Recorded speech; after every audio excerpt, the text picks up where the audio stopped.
শিলিগুড়ি, যেটাকে বলা হয় উত্তরবঙ্গের প্রবেশদ্বার। তবে এটি শুধুমাত্র উত্তরবঙ্গেরই প্রবেশদ্বার নয়, বরং এটি ভারতের উত্তর পূর্বাঞ্চলীয় 7টি রাজ্যকেও যুক্ত করেছে। আপনি যদি দার্জিলিং বা সিকিম যেতে চান তাহলে অবশ্যই আপনাকে এখানে আসতে হবে এবং এখানে এসে হয়তোবা আপনাকে একটা রাতে স্টে করতে হতে পারে। এছাড়াও গাড়িও আপনাকে এখান থেকেই ভাড়া করতে হবে। এছাড়াও এটা শপিংয়ের জন্য one of the finest place in India. আপনি এখানে এসে মন ভরে শপিং করতে পারবেন। তাছাড়া এখানে রয়েছে আইনক্স প্রযুক্তির বিভিন্ন সিনেমা হল। তো এখানে এসে আপনি সিনেমা দেখতে পারবেন এবং আরও যে সমস্ত লাইভ ইভেন্ট আছে সেগুলোও এনজয় করতে পারবেন। এবং আমার মনে হয় আপনি সিকিম বা দার্জিলিং যাওয়ার পথে বা ফেরার পথে এখানে অনায়াসে 2 দিন কাটিয়ে দিতে পারেন।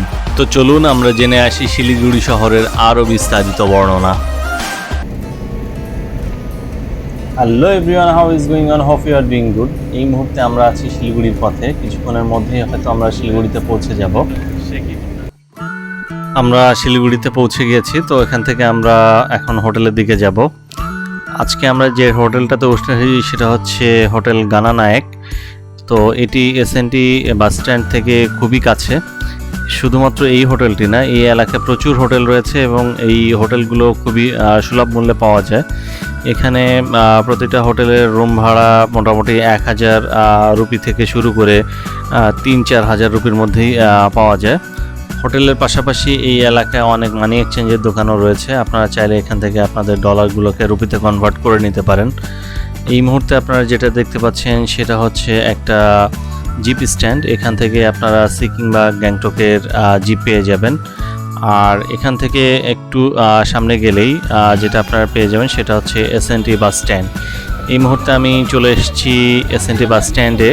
তো এখানে আপনাদেরকে একটু ভিতরের দিকে নিয়ে যাই, তাহলে আপনারা দেখতে পারবেন যে এখানকার এনভায়রনমেন্টটা আসলে কেমন। এছাড়া আমি আপনাদেরকে এখানে ভাড়ার চার্টটাও কিছুক্ষণের মধ্যে দেখিয়ে দিব। তো আপনারা এখান থেকে বিভিন্ন দূরত্বের ভাড়াটাও জানতে পারবেন। সামনে যে বাসগুলো দেখতে পাচ্ছেন সে বাসগুলোতে করেই আপনারা সিকিমে যেতে পারবেন। এখানে এসি নন এসি উভয় প্রকার বাস রয়েছে।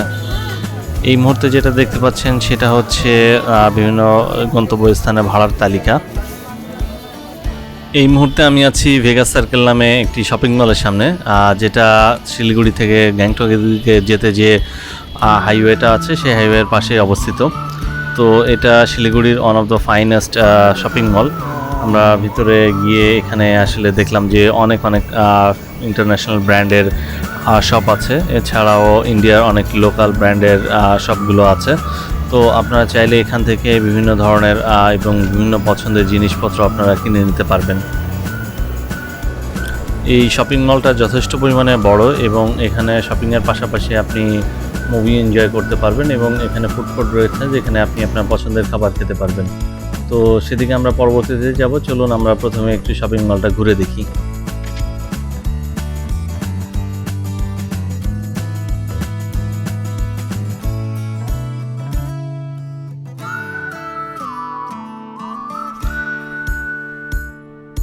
শপিং মলের ভিতরেই বাচ্চাদের কোনো একটা মিউজিক কম্পিটিশন হচ্ছিল বা কোনো একটা প্রোগ্রাম হচ্ছিল। তো আমরা উপর থেকে দাঁড়িয়ে বেশ অনেকক্ষণ প্রোগ্রামটি এনজয় করলাম এবং বেশ ভালোই লেগেছিল আমাদের ওই মোমেন্টে।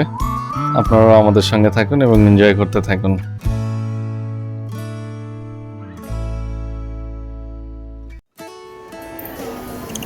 এই মুহূর্তে আমি আছি ফুড কোর্ট এরিয়াতে। আর এই শপিং মলটাতে অনেকগুলো ইন্টারন্যাশনাল ফুড চেইনের শপ আছে। তো এখানে আমি দেখতে পাচ্ছি বার্গার কিং, ডমিনোস, কেএফসি এগুলো রয়েছে। তো আপনারা চাইলে এই ইন্টারন্যাশনাল ব্র্যান্ডের খাবারগুলো টেস্ট করতে পারেন। এছাড়াও দেখতে পাচ্ছি ক্যাভেন্ডার্সের একটা শপ এখানে রয়েছে। এছাড়াও আরও অনেক লোকাল ফুড কোর্ট রয়েছে। তো আপনারা চাইলে সেই জায়গা থেকেও খাবারগুলো টেস্ট করতে পারেন। তো চলুন এবার আমরা খাবার দাবার ছেড়ে একটু মুভির দিকে যাই। আর মুভিতে যাওয়ার পাশে আমরা একটা পাব দেখতে পেলাম। তো এটা হচ্ছে মুভি দেখার জন্য টিকিট কাউন্টার। এই কাউন্টার থেকে টিকিট নিয়ে আমরা থিয়েটার হলে চলে যাব। যাই হোক, আমরা সিনেমা হলের ভিতরে চলে এসেছি। তো পুরো সিনেমা হলটাই ফাঁকা মনে হচ্ছে, আমরা কয়েকজন ছাড়া আর কোনো দর্শক এখানে নেই। হয়তো বা কিছুক্ষণের মধ্যে অন্যান্য দর্শকরা আসবেন, তবে মনে হয় না পুরোটা ফুলফিল হবে। এটা হচ্ছে ভেগাস সার্কেলের রাতের বেলার বাইরের দৃশ্য। তো এখানে খুব সুন্দর লাইটিং আছে এবং দেখতে খুব সুন্দর লাগছে।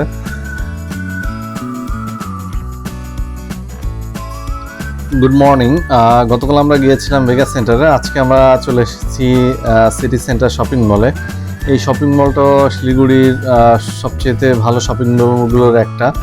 এখানেও প্রচুর পরিমাণে শপ রয়েছে এবং ইন্টারন্যাশনাল ব্র্যান্ডের শপগুলো রয়েছে। তো আপনারা চাইলে এখানে এসেও কেনাকাটা করতে পারেন। এই শপিং মলটা অনেকখানি স্পেস নিয়ে গড়ে উঠেছে, বিশেষ করে এটার সামনের সাইডটাতে এবং আশেপাশে অনেক খোলা জায়গা রয়েছে। আর এই শপিং মলটা আসলে শহর থেকে একটু বাইরের দিকে, এয়ারপোর্টের দিকে যেতে। তো এখানে আসলে আপনাদের মনটা অবশ্যই ভালো হয়ে যাবে। সিটি সেন্টার ছেড়ে আমরা এই মুহূর্তে চলে এসেছি কসমস শপিং মলে। তো এই শপিং মলটাও বেশ সুন্দর শপিং মল এবং এখানে অনেক ভালো ভালো ব্র্যান্ডের শপ আছে। তো আপনারা চাইলে এখানে এসেও শপিং করতে পারেন। আর আমার কাছে যেটা মনে হলো, অন্য দুটো শপিং মলের চেয়ে এই শপিং মলটার লোকজনের আনাগোনা একটা বেশি।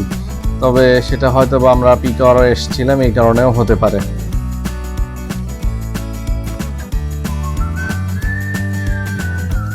কসমস শপিং সেন্টার থেকে আমরা এখন চলে এসেছি টনিল্যান্ড আর্কেডে। তো এই জায়গাটাতে বাচ্চাদের খুব সুন্দর গেমিং জোন আছে। আর এই শপিং মলটা মূলত হচ্ছে যে আবাসিক এরিয়াটা বা শহরের ভিতরে যে জায়গাটা, সেই এরিয়াতে। তো এই জন্য এখানে বিকালবেলা বা সন্ধ্যাবেলা বেশ লোকজনের সমাগম থাকে। আর শপিংয়ের বাইরে যদি আপনি শিলিগুড়িতে একটু প্রকৃতির কাছে যেতে চান, তাহলে একটি গাড়ি ভাড়া করে একটু শহরের বাইরের দিকে, মানে দার্জিলিংয়ে যাওয়ার পথে একটু চলে যাবেন। তো সেখানে গেলে আপনার খুব সুন্দর প্রকৃতির দৃশ্য দেখতে পাবেন। আর চাইলে আপনারা এরকম আমাদের মতো দুই একটা ছবিও তুলে আসতে পারেন শিলিগুড়ির চা বাগানে। এছাড়াও আপনারা শিলিগুড়িতে এরকম সুন্দর সুন্দর বাইক ভাড়া নিয়ে চালাতে পারেন। তো যাই হোক, আমাদের শিলিগুড়ি শহর ঘোরাফেরা শেষ, অনেক রাত হয়েছে। এই মুহূর্তে হোটেলে ফিরে যাওয়া যাক। আর আগামীকাল সকালবেলা আমরা হয়তো আবার বাংলাদেশের উদ্দেশ্যে রওনা দিব। তো সবাই ভালো থাকবেন, সুস্থ থাকবেন। আর যদি ভিডিওটি ভালো লেগে থাকে তাহলে অবশ্যই লাইক, কমেন্ট এবং শেয়ার করবেন। তো ঠিক আছে, দেখা হবে আবার কোনো নতুন ভিডিওতে। সেই পর্যন্ত সবাই ভালো থাকবেন, সুস্থ থাকবেন। আল্লাহ হাফেজ।